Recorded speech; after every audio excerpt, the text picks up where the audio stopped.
हज़रत सुलेमान अलैहिस्सलाम को अल्लाह ताला ने वो बादशाहत अता की जो कहा जाता है उनके बाद किसी को अता ना हुई। उनकी हुकूमत एक अंगूठी की बदौलत थी। इस पर इसमें आजम लिखा हुआ था। इसी अंगूठी की बदौलत हवा, चरिंद, परिंद, इंसान और हर चीज आपके ताबे थी।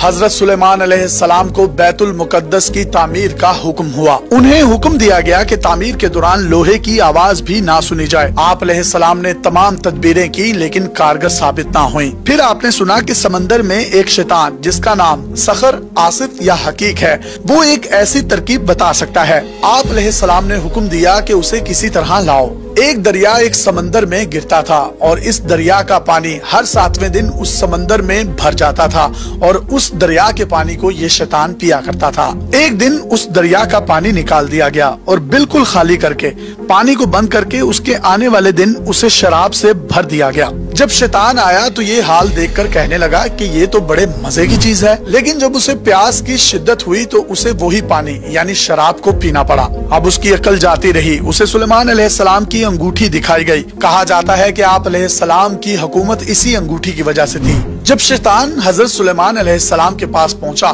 तो आपने उसे ये काम करने का हुक्म दिया, यानी बैतुल मुकद्दस की तामीर में लोहे की आवाज भी सुनाई ना दी जाए। लिहाजा वो शैतान गया और हुदहुद के अंडे ले आया और उन्हें जमा करके उन पर शीशा रख दिया। हुदहुद आया, उसने अपने अंडे देखे, चारों तरफ घूमा और इस नतीजे पर पहुंचा कि ये अंडे उसके हाथ नहीं आ सकते। लिहाजा हुदहुद उड़कर वापस चला गया और हीरा ले आया और इसे इस शीशे पर रखकर शीशे को काटना शुरू कर दिया। आखिरकार वो शीशा कट गया। हुदहुद अपने अंडे ले गया और अपने साथ ही शीशा काटने वाले उस हीरे को भी ले गया। सुलेमान अलैहिस्सलाम जब भी नहाने के लिए हमाम या बैतुल खला में जाते तो अपनी अंगूठी को उतार कर हमाम से बाहर रख दिया करते थे। एक दिन हमाम में जाना था और ये शैतान आपके साथ था। अंगूठी उस शैतान को सौंप दी और खुद हमाम में चले गए। उसने अंगूठी समंदर में फेंक दी। उस शैतान पर सुलेमान अलैहिस्सलाम की शक्ल डाल दी गई और आपकी हुकूमत का तख्तो ताज छीन लिया गया। सब चीजों पर शैतान ने कब्जा कर लिया सिवाय आपकी बीवियों के। अब इस शैतान से बहुत सी गैर मारूफ बातें ज़हूर में आने लगी। ये अजीबो गरीब अहकामात जारी करता था जिससे दरबारियों को शक हो गया। इस जमाने में एक साहिब थे जो ऐसे ही थे जैसे नबी करीम सल्लल्लाहु अलैहि वसल्लम के दौर में हजरत उमर रज़ियल्लाहु ताला अन्हु। उस साहब ने कहा कि आजमाइश करनी चाहिए, मुझे तो ये सुलेमान अलैहिस्सलाम लगते ही नहीं है। चुनाचे एक रोज उसने कहा, क्यों जनाब, अगर किसी शख्स पर रात को गुस्ल वाजिब हो जाए, मौसम जरा ठंडा हो और वो सूरज तलू होने तक गुस्ल ना करे तो कोई हर्ज तो नहीं? जिस पर वो समंदर से निकले हुए शैतान ने अर्ज किया, हरगिज नहीं। 40 दिन तक ये शैतान हजरत सुलेमान अलैहिस्सलाम के तख्त पर रहा।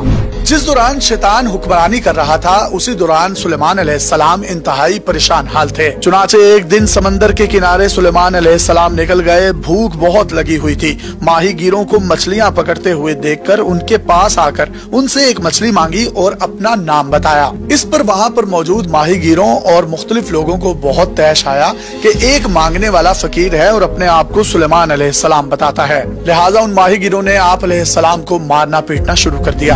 आप अलैहिस्सलाम जख्मी होकर किनारे जाकर अपने जख्म का खून धोने लगे। बाज माही गिरों को बाद में रहम आ गया और उन्होंने सोचा कि क्यों ना इस शख्स को मछली दे दें। चुनाचे वो मछलियां आपको दे आए। भूख की वजह से आप अपने जख्म को और खून को तो भूल गए और जल्दी से मछली का पेट चाक करने बैठ गए। अल्लाह की कुदरत से जब वो मछली का पेट चाक कर रहे थे तो उसमें से उनको वही अंगूठी मिल गई जो शैतान ने समंदर में फेंकी थी और इसी मछली ने उस अंगूठी को खाया था। आप अलैहिस्सलाम ने अल्लाह की तारीफ बयान की और अंगूठी उंगली में डाल ली। उसी वक्त परिंदों ने दोबारा आप पर साया कर लिया। लोगों ने आप अलैहिस्सलाम को पहचान लिया और आपसे माफिया मांगने लगे। आप अलैहिस्सलाम ने सबको माफ फरमा दिया और फरमाया कि ये सब अल्लाह का अमर था।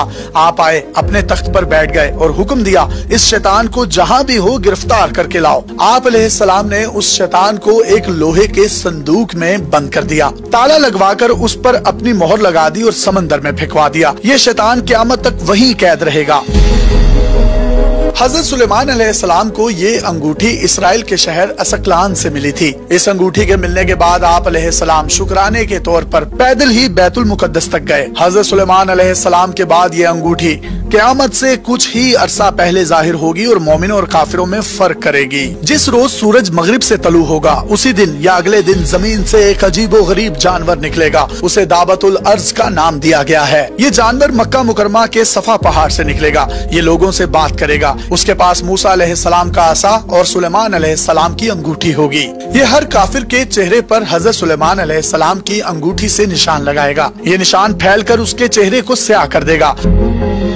बाज़ मुहद्दिसीन और मुफस्सिरीन हजरत सुलेमान अलैहिस्सलाम की अंगूठी से मंसूब वाक़यात से इत्तफाक नहीं करते। उनका मानना है कि ये सिर्फ एक अंगूठी थी जो मोहर के तौर पर इस्तेमाल होती थी। इस अंगूठी से मुतल्लिक जो भी बातें हैं वो सिर्फ इसराइली रिवायात हैं और बाज़ मुफस्सिरीन और मुहद्दिसीन लिखते हैं कि इसका कुरान पाक और अहादीस में कहीं भी कोई जिक्र नहीं मिलता। वल्लाहु आलम।